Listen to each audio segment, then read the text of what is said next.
Hello বাচ্চারা, আজ আমরা শুনবো সাহসী টিয়ার কাহিনী নামক গল্পটি। শুরু করা যাক তাহলে। কোনো এক জঙ্গলের একটি বড় গাছে মিঠু নামে একটি টিয়া পাখি থাকতো। সে ছিল খুবই শান্ত স্বভাবের, আর তার ঠোঁটগুলো ছিল একেবারে লাল। তার সাথে তার বাবা মাও একসাথে সেই গাছেই বসবাস করত। মিঠুর শান্ত স্বভাব আর দেখতে সুন্দরের সাথে সাথে সে খুব ভালো গানও করতে পারত।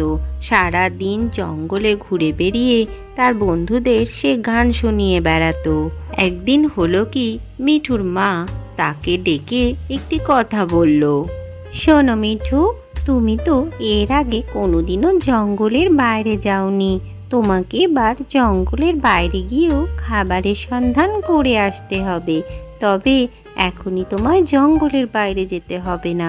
তবে আমাদের বাসা থেকে একটু দূরে গিয়েই একটা জঙ্গলের মধ্যে আম গাছ দেখতে পাবে। সেই গাছের ফলই তোমাকে খেয়ে আসতে হবে। কিন্তু মা, আমি তো কোনোদিন জঙ্গলের বাইরে যাইনি, আমি কিভাবে যাব?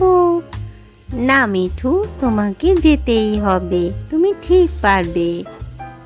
মায়ের কথা মতো মিঠু জঙ্গলের মধ্যে দিয়ে অনেক দূর উড়ে চলে আসে। খানিক দূর ওড়ার পরেই সে একটি আম গাছ দেখতে পায়, আর সেই গাছে গিয়েই সে বসে। গাছের মধ্যে পাকা আম দেখে মিঠু খুবই খুশি হয়। সে কিছু আম খেতে থাকে সেখানে বসে। কিন্তু কিছুক্ষণের মধ্যেই সেখানে একটি ধূর্ত শিয়াল এসে হাজির হয়। ধূর্ত শিয়ালকে দেখে মিঠু প্রথমে খুবই ভয় পেয়ে যায়। আরে টিয়া, তোমার নাম কি? এই জঙ্গলে তো তোমাকে নতুন দেখছি। আমার নাম মিঠু, আমি পাশের জঙ্গলে থাকি। এই জঙ্গলে আমি আম খেতে এসেছি। ও তাই নাকি? তা মিঠু, তুমি কি আমার সাথে বন্ধুত্ব করবে নাকি?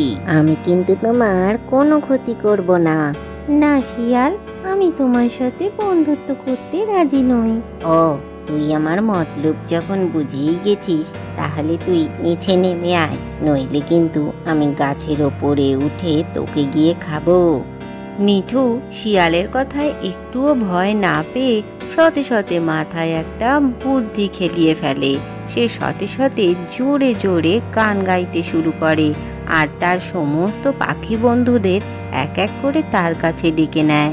মিঠুর আওয়াজে সমস্ত পাখিরা সেই আম গাছের কাছে জড়ো হয়ে যায়। আর এত পাখি একসাথে দেখে শিয়ালও খুবই ভয় পেয়ে যায়। সে প্রাণ ভয়ে সেখান থেকে দৌড়ে পালিয়ে যায়। এরপরে মিঠু উড়তে উড়তে তার বাবা মার কাছে এসে হাজির হয়, আর তারপর সেখানে সমস্ত কথা তার বাবা মাকে খুলে বলে। আমি জানতাম মিঠু, তুমি এই সমস্যা থেকে ঠিকই বেরিয়ে আসবে, কারণ তুমি তো খুবই সাহসী আর বুদ্ধিমান। আজকের গল্পটি থেকে কি শিখলে বাচ্চারা? বুদ্ধি আর সাহস থাকলে যে কোনো সমস্যারই সহজেই সমাধান করা যায়। ভিডিওটি ভালো লাগলে চ্যানেলটিকে লাইক ও শেয়ার করে সাবস্ক্রাইব করে দিও।